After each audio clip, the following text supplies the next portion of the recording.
Next up is the announced fire station deployment pilot program.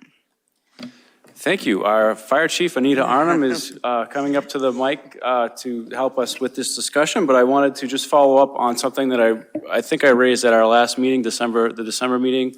We were awarded a grant from the state to look at ways to operate our fire department for response and EMS in different ways to better utilize the staffing and find other efficiencies. The grant was for $57,000, and we used a large chunk of that to hire the Collins Center to help oversee some pilot studies that we're going to be conducting. We're hoping to start one in February, and Chief Arnhem is here to talk a little bit about what we're looking to do and what we're hoping to go, where we're hoping to go from tonight. So, Chief? Good evening. Thank you. As you're probably aware, firefighting is an inherently dangerous occupation, and the fire service is charged with three main objectives: life safety, incident stabilization, and property conservation. Currently, recruiting and retaining staff has been challenging, particularly firefighter paramedics. It's not a problem unique to Acton, and it is indeed a fire service wide across the country. Many local chiefs that I've spoken with have identified this as a concern. It's a paramedics market out there, and currently they may shop to find the best deal, often jumping for $1 or $2 from one department to another. We are very fortunate that our current fire and paramedic staff are highly qualified personnel, and I don't want to lose those personnel. Therefore, the town manager has shared with you, we are carefully evaluating, and with the assistance of a grant, have engaged the Collins Center to pilot different operational models to determine the optimal operational deployment of personnel and apparatus for our community. We're currently in negotiations with local fire union and working to address these issues cooperatively. Jobs in the fire service are unlike many other jobs. Employees work together in teams and depend upon each other to know and do their job in order to safely accomplish tasks to be able to go home at the end of their shift. Few other jobs have employees who have to seriously consider whether or not they will be going home at the end of their shift other than police and fire. Firefighters, unlike police officers, also live where they work. Quite literally, during their working years, firefighters are living a minimum of 1/4 of their lives at the firehouse, and that does not include any overtime or additional training that may be acquired. When Station 4 went online in February of 2022, no additional staffing was added. Diluting staff by spreading out our limited resources has been challenging.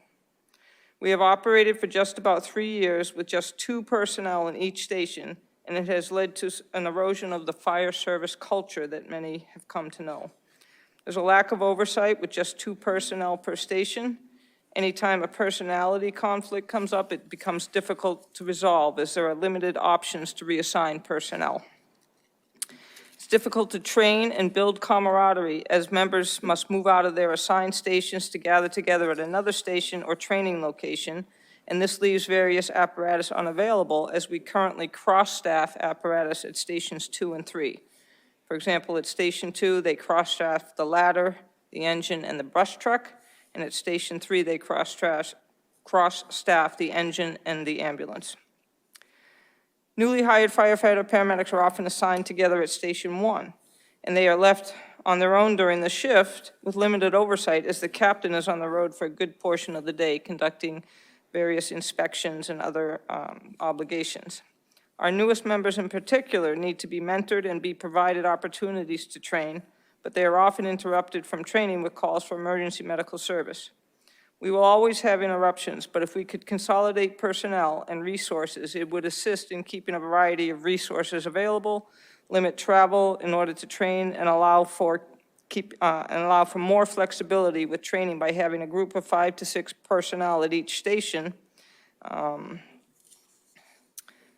And consolidation will also increase the likelihood of additional personnel arriving simultaneously to the scene of a fire or an emergency, allowing for us to follow the rules of 2 in, 2 out, which is mandated by OSHA. For safety and and starting the many tasks that need to be accomplished simultaneously or in rapid sequence when we're dealing with a fire. Consolidating personnel also allows rotation of individuals amongst different apparatus without having to change stations. In fact, we've lost personnel to some larger departments due to the fact that from them, they said, I can work in this station, I can work on the engine, I can work on the ambulance, I can work on the ladder, but I don't have to change stations to do so. A preliminary analysis was completed in June of 2024 by Criterion Associates, and they looked at a 5-year history of fire department responses and suggested that a 2-station model might best serve the needs of the community with the current staffing levels provided. With the assistance of the Community Compact Cabinet Efficiency and Regionalization Grant, we have contracted with the Collins Center to assist in evaluation of fire department services. Therefore, in cooperation with Local 1904, we plan to pilot a deployment model consolidating personnel and apparatus as we aim to improve safety, operational efficiency, training, recruitment, and retention of employees, leading to an overall increased morale of the department. This pilot program will essentially divide the town into 2 approximately equally sized districts, north and south, with a fire station serving each district. South will be staffed with an engine, an ambulance, and a ladder truck. North will be staffed with an engine, an ambulance, and a brush truck. There's going to be additional reserve apparatus or secondary apparatus as well. This will allow for more efficient staffing of the north engine, which is our busiest district, with 3 firefighters on an engine. NIST, there was a study done by NIST that about 10 years ago that showed the increased efficiency of operations between 3, 4, or 2 members of a fire company. And in fact, the National NFPA, National Firefighters, National Fire Protection Association, recommends 4 personnel per fire engine to make up a company to fill out each role that's required at a fire. An ALS ambulance will also be available in each district by having 1 ambulance north, 1 ambulance south. This model provides for improved safety for all personnel, additional in-house training opportunities, and additional flexibility to deploy apparatus appropriately. We believe it will also restore fire service culture to our department and improve morale. This program will be monitored closely, and additional deployment models may be developed. I'm happy to take any questions. And thank you, Chief. I think just to pick up where I left off earlier, we're looking to pilot this for 3 to 4 months. Not for a year, just for 3 to 4 months to see how it goes. By operating out of 2 stations, it would require the chief to work with dispatch to figure out, and they've already started this, to figure out how we'll be deploying the resources. And that work will happen. We'll be developing metrics to determine whether this pilot is successful or not. And those metrics will be, that's what the Collins Center is going to do, is they're going to help us with the metrics part of it and some of the community engagement. Tonight, this presentation of the board is sort of the second public announcement of this. We intend to put stuff on our website. We'll be posting signs at the stations to provide information about the pilot. We will ensure that all the staff understand, and they've been working collaboratively with us. So it's just a matter of sharing this news, sharing this pilot program with the board, and we're here tonight to see if you have any initial feedback as we continue to plan this. Our target is to start in February, which is next month. And so I think if there are any concerns or any feedback that you wanted to share now, and we can come back on the 27th also, but if you had any feedback now or in the interim, we'd love to hear it, because as the chief mentioned, she was hired, what, 2 years ago? What the chief armor has brought to the department has been tremendous. Her leadership, her willingness to do what she thinks is best for the organization and for the community is really showing. I think you may have noticed there's a lot more fire in the budget presentations and what we're talking about, because she's advocating for her department. She's advocating for the safety of the community. And this is something that we believe, and we both agree on this, that trying something like this would be a benefit to the community. And we're proposing to do it for 3 or 4 months. If we find that it doesn't work, quicker than that, we can shift back. So that's sort of where we're at. We've been working closely with the union leadership and the officers, and they're helping provide information about what they would want to see and how this could help what they're trying to do in terms of the teamwork that's already been established. So we look forward to any feedback that you have here tonight. Thank you. Thank you. Dean?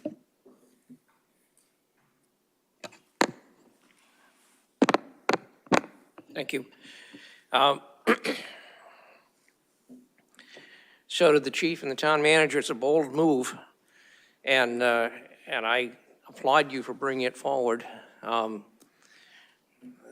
Chief Arnhem, in particular, I feel has a tremendous amount of credibility, and I'm very reassured and fully supportive of her efforts. I think it's time to do this. You know, a lot of and this is old history that we talked about when we were looking at building new station, that the model of the other stations was established when it was strictly a volunteer department, and the whistles would blow and everybody would run to the station and go out, but it did not necessarily fit the model of the demographic shift of the town and where our population was, and moving to a fully professional force just put different dynamics in it. So I think it's a great pilot, and I look forward to seeing how it rolls out, and you certainly got my support. David? Thank you, and thank you, Chief, for bringing these issues up. I'm very sympathetic to the issues of morale and culture of our firefighters and paramedics. Just a couple questions. Where would you and the deputy chief work out of in this model? So currently, we would stay at the PSF. When the Station 4 was designed, it was not planned to have administration there, and the other stations, I believe ADA prohibits us from operating out of there the way they're currently set up. Okay, thank you. And one is just I'm not aware of this, and so if you could just tell me, what kind of shifts are run now? Are they 24-hour shifts, or how do they work? So we run 24-hour shifts. We have 4 groups. Each group works one 24-hour shift, has 24 hours off, comes back in for 24 hours, and then has 5 days off. That creates an 8-day rotation model for them. So if they start this week on Monday, they would work Monday, Wednesday, and then next week they work Tuesday, Thursday, the following, so they rotate through the calendar that way. Thank you. You're welcome. I just want to add, too, that fully support this. I think that it's frustrating being able to encourage folks to come work here and retain employees is a big deal. And I'm looking forward to seeing how the pilot program flows. Alyssa? Thank you so much. That was a great explanation. It makes so much sense. So I hope that the results are positive. Is there just the one pilot of switching to 2 stations, or after that, if there's, maybe thought that 3 is a better number, do we have enough funding to engage in a different pilot after? Like, especially if the first one of 2 stations is abandoned after a few weeks. So, as I said, we're going to monitor this closely. We're going to see what kind of results we get and take it one step at a time. Firefighters are very good at bringing up different options, and in fact, I'm very happy to say that we have been working very cooperatively with this. So it's not something that's, one person's idea being forced or whatever. We're trying to solve this problem together. And as far as additional funding, I'll leave that to the town manager, but. To answer your question, the work with the Collins Center would cover for more than just this one pilot program if we decide that another one would be a good way to move forward. Okay. So I'll just echo, Dean, that this is a bold proposal, and I'm sure that those staff are also very bold, and I know change is really challenging for everyone. So I guess, given that change is difficult, but they're, working cooperatively on this effort, when the Collins Center creates the metrics that are going to be used to evaluate, will they engage the staff for to get them on board with the metrics that are going to be measuring the success of the program? Or does that just come from their expertise? No, we've actually already sat down together, and we've gone over some of the concerns as far as what metrics we want to see, relative to response times, looking at NFPA consensus standards. I don't know if you're all familiar with NFPA, but there's numerous consensus standards based on response time, apparatus, staffing, et cetera. It's difficult to meet all of the recommendations with limited staffing and things like that, but we certainly do our best to meet those requirements, or not requirements, it's consensus standards. So it's sort of the gold standard that we aim for. Well, it sounds like you've got buy-in, so that's great. Jim, and then Dean? Thanks for this. So I was initially concerned. I live in West Acton, so I thought, oh, my fire station's going to be farther away. What persuaded me was the idea that if there's a complicated fire situation, or even a lot of routine fire situations, I want a full crew with all the equipment they need coming from one place. Because that's going to provide the most overall, satisfactory conclusion for those, 3 goals that you started your presentation with.